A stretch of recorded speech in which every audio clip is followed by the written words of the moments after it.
नवरात्रों का आज समापन हो गया और कल विजयदशमी के शुभ अवसर पर सभी लोग आपस में शुभकामनाएं देंगे, दशहरा मनाएंगे।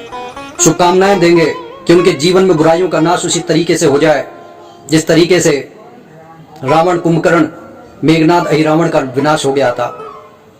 लेकिन यह तभी संभव है जब हमारे मन के अंदर जिस तरीके से देवी ने महिषासुर, शुंभ निशुंभ, चंडमुंड का नाश कर दिया था, जिस तरीके से राम ने रावण का वध कर दिया था, उसी तरीके से हम अपने अंदर उठने वाली बुराइयों को जड़ मूल समेत निकाल कर फेंक दें और ये प्रण करें कि कैसी भी बुराई आ जाएगी लेकिन हम सत्य का रास्ता नहीं छोड़ेंगे, क्योंकि आज के समय सत्य की बहुत जरूरत है।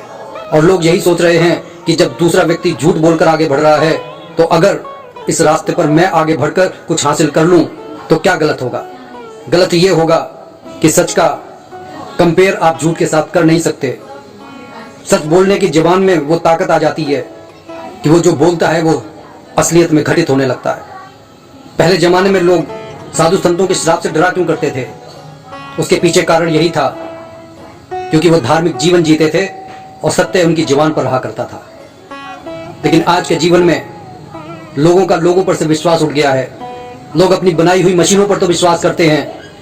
उन्हें मालूम है कि अगर कैलकुलेटर को उठाकर वो 1 और 1 करेंगे तो वो 2 आएगा। लेकिन उन्हें समझना होगा कि अगर परिवार में 1 और 1 बनकर अगर हम 11 बनकर रहते हैं तो वो ज्यादा शक्तिशाली रहेगा।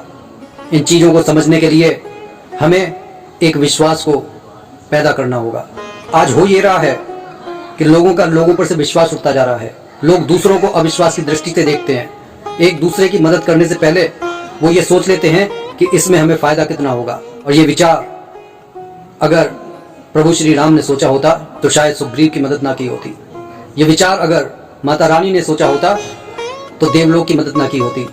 लोग कहते हैं कि प्रभु श्री राम ने पक्षपात किया, माता रानी ने पक्षपात किया। लोग तो ये आक्षेप प्रभु श्री कृष्ण जी पर भी लगा देते हैं कि उन्होंने कौरवों की सहायता क्यों नहीं की, पांडवों की सहायता क्यों की। अगर वो कौरवों की तरफ होते तो शायद कौरव जीत जाते, शायद जीत जाते। क्योंकि अगर प्रभु भी अधर्म का साथ देंगे तो निश्चित ही वो प्रभु हो ही नहीं सकते। और प्रभु जिस पाले में होते हैं धर्म उधर ही रहता है। माता रानी ने देवताओं की मदद इसलिए की थी क्योंकि अधर्म चरम पर पहुंच चुका था और महिषासुर जैसे विध्वंसकारी शक्तियों ने एक आम जीवन का जीना मुश्किल कर दिया था।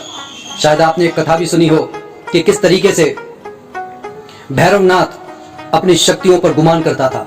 उसे मालूम था कि ये जो भोली भाली जनता है, अगर मैं उस पर अत्याचार करूंगा तो वो निश्चित ही मुझे भगवान मानेगी। लेकिन उस गांव में एक ऐसा भी भक्त था जिसने माता रानी के अलावा उसे पूजना स्वीकार नहीं किया। माता रानी ने जब उसके भंडारे भरे तब उसे आश्चर्य हुआ। लोगों ने जाकर चुगलखोरी की, बताया कि वह आपको भगवान नहीं मानता।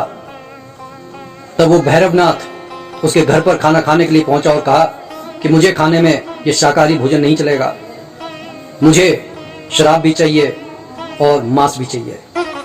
और तब माता रानी ने अपनी शक्तियों से उसका परिचय करवाया, उसका अंत किया। लेकिन माता रानी तो माता रानी है।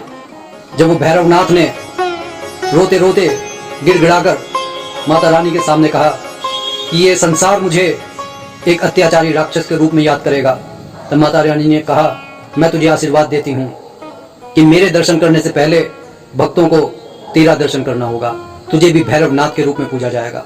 कहने का मतलब यह है कि अगर आपके अंदर दुर्गुण हैं, बुराइयां हैं, लेकिन अगर आप सच्चे मन से प्रभु की शरण में चले जाते हैं तो आपका कल्याण अवश्य होगा। रावण को प्रभु श्री राम ने 3 बार मौके दिए, लेकिन वो समझ ही नहीं पाया कि भगवान नारायण स्वयं उसके सामने आकर खड़े हो गए हैं। वो जिसको हर कर लेकर आया है वो साक्षात जगत जननी जगदम्बा है। लेकिन आपको ये कहानियां सुनाने का फायदा तभी होगा जब आप कुछ अच्छी चीजों को अपने जीवन में आत्मसात करेंगे और आज ये निर्णय लेंगे कि हम अपने मन में बुराइयों को उठने से पहले ही समूल नाश कर देंगे। वही इन नवरात्रों का आपको पुरस्कार मिलेगा, उपहार मिलेगा और विजयदशमी के त्योहार को आप अपने जीवन में आत्मसात करके जीवन की ऊंचाइयों को, सफलता को प्राप्त करेंगे। जीवन में विकास होगा। बोलो जय जय सीताराम।